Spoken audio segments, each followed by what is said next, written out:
Although I was born into a Christian family, I was not a devout Christian.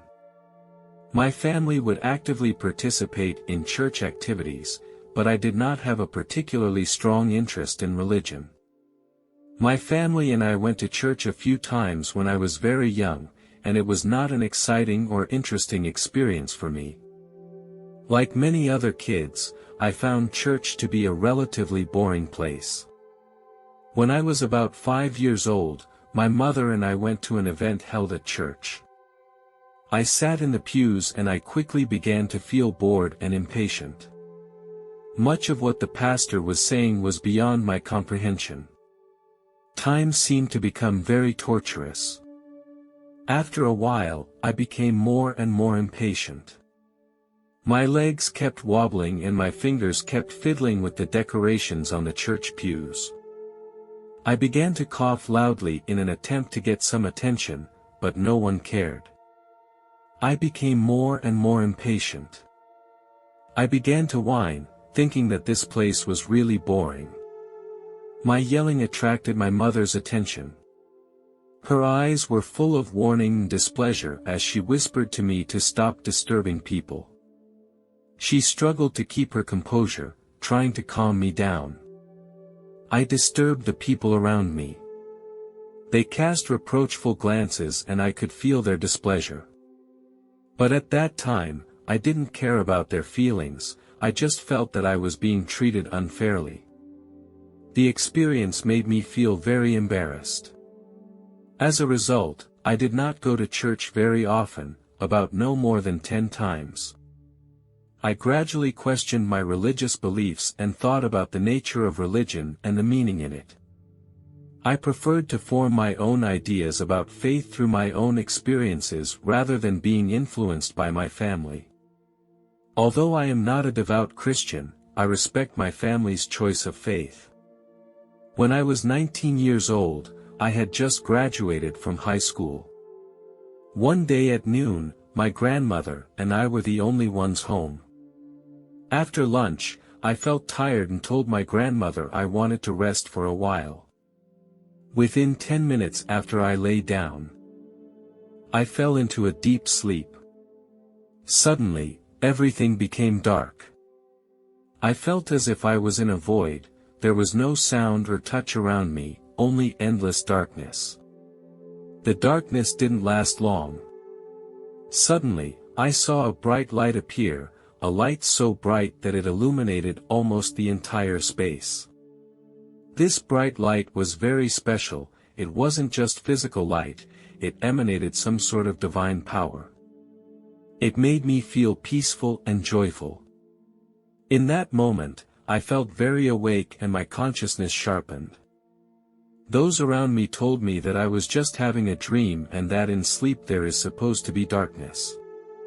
However, I can assure you that the feeling was completely different from an ordinary dream. At that time, I realized that this was a special experience, completely different from the real world. My soul left my body. I can't say it left completely, half of my soul was outside and the other half was still connected to my body, surrounded by many other souls. It was as if we were traveling in a queue to an unknown place, each soul moving towards the same destination. We were surrounded by many angels as escorts on this journey. They sang beautiful songs as they went along, which made the whole journey more solemn and wonderful. Their songs seemed to be a guide that made me move forward with more determination. The light radiated a feeling of warmth. I could sense a force calling me from afar, a call that filled me with anticipation and yearning. After stepping out of the tunnel, a majestic building appeared before me. The other souls passed through a gate and entered that building. The moment they passed through the gate, I saw that they were all dressed in white robes. I realized that once I passed through that gate, I would be saying goodbye to my former life. I didn't immediately follow them through that door because I was curious about this place. I noticed that flowers of various colors bloomed everywhere in the place, and a faint white light shimmered around the petals. I felt a strong sense of love in this environment. As if I had returned to a warm home. This love filled the entire space. The sky was a blue color I had never seen before, and it radiated a feeling of purity. As I was admiring the scenery, a man suddenly appeared in front of me. I gazed at him in confusion, and then I realized that, by God, this was my grandfather.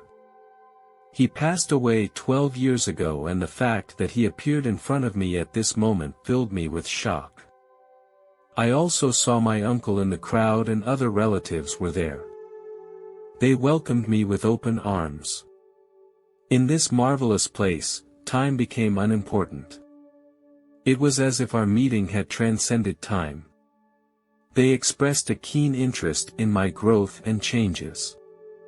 We felt a renewed sense of presence and care for one another. Here, I was unencumbered by the constraints of time, and our coming together seemed like an eternity. My grandfather held out his arm and gestured for me to follow him forward.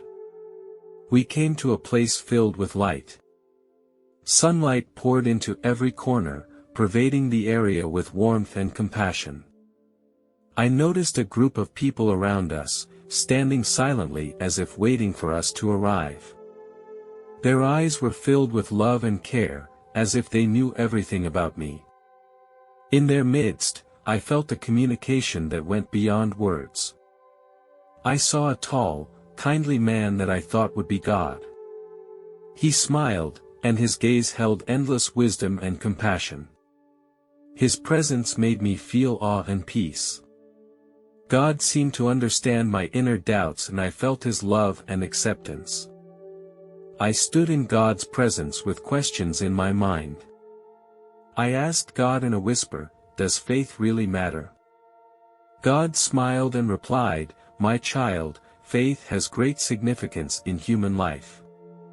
It is a source of strength that allows you to face the challenges and difficulties of life." I continued to press, "Why is faith so important?"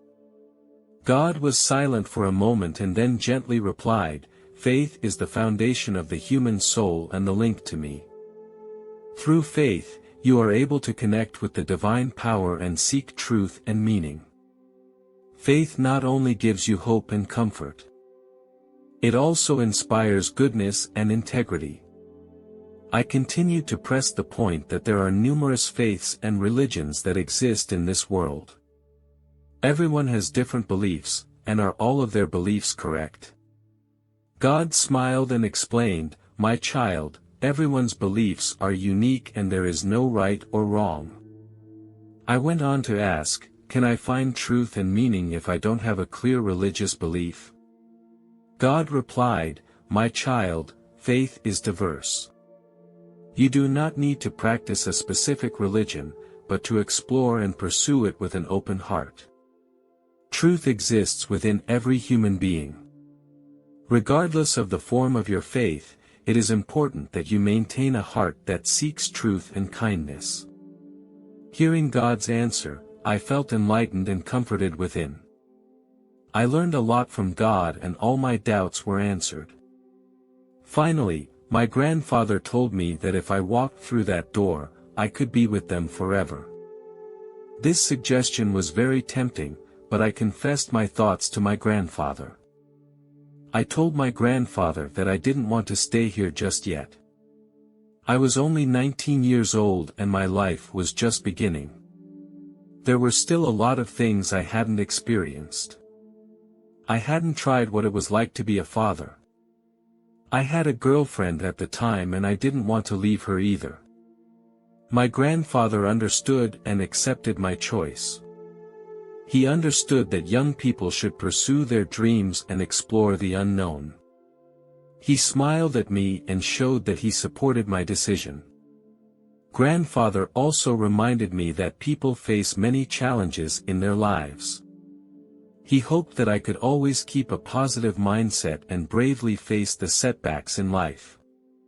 He encouraged me to believe in myself and my ability to overcome obstacles and realize my dreams. God whispered, "My child, you have unlimited potential and strength. No matter how rough the road ahead, you will not be alone and I will always be with you. Our parting does not mean separation. Whenever and wherever you are, just take a deep breath and feel the peace within. My love and guidance will always be with you. Grandfather came to me and he hugged me tightly. Suddenly, an angel appeared beside me. She had beautiful wings. The angel tenderly extended her arms and we began to travel through the dimensions of time and space. A shining light surrounded us as we traveled through countless galaxies and universes. The moment I returned to my body, I felt a powerful surge of energy. My consciousness reconnected with my body and I felt full of vigor and energy. I felt the rhythm of my breath again. You have returned to your body, the angel said. Remember God's words, His love will always be with you. The angel slowly disappeared in front of me. I jumped out of bed and quickly ran to the kitchen to check the time. Even though I felt like a long time had passed, it was actually only a short 2 minutes. I was very confused because I was only 19 years old and I was in perfect health. Why did this happen? Perhaps it was a way of sending a message. Although the experience left me with many questions, it also inspired me to think deeply about my faith. The experience left a deep mark on my heart and I learned to keep an open mind and respect everyone's unique understanding of faith. I began to share my experiences with others and listen to their insights, drawing wisdom and inspiration from them. I realized that faith is diverse and that everyone has their own unique way of finding truth. In the process of exploration, I gradually found my own path of faith. I became a devout Christian. I understand that God's existence is real and profound. His love runs through my life and has become the core of my faith. I am convinced that God's guidance and love will always be with me as a support and guide in my life. As a devout Christian, I would like to pass on my faith to my children. I will also respect their choices and ability to think independently. I want them to be free to explore their faith and find their own truth and meaning. I hope that through my actions, my children will understand the importance of faith.